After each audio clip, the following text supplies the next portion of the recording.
రాజక హైదరాబాదీలు be alert. Cyber నేరగాళ్ల బారిన పడి సిటిజన్లు రోజుకు ఎంత నష్టపోతున్నారో తెలుసా? అక్షరాల కోటి రూపాయలు. ఇవి అంచనా లెక్కలు కావు. నగర కొత్వాల్ సజ్జనార్ చెప్పిన అక్షర సత్యాలు.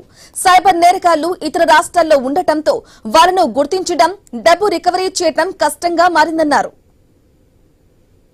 ఇక నగర వాసులను రెండు రకాలుగా మోసం చేస్తున్నారు.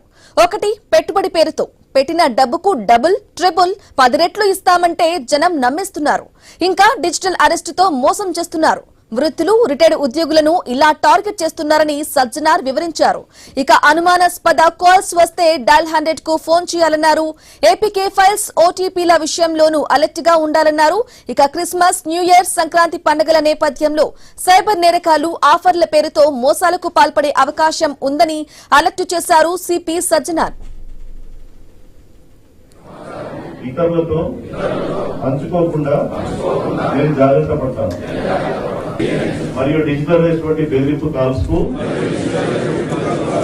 భయపడకుండా వెంటనే 1930 లేదా ముఖ్యంగా ప్రజలందరూ కూడా ఈ సైబర్ క్రైమ్ గురించి ఒక అప్రమత్తం ఉండాలని చెప్పి ఒక సెషన్ ని కండక్ట్ చేయడం జరుగుతుంది.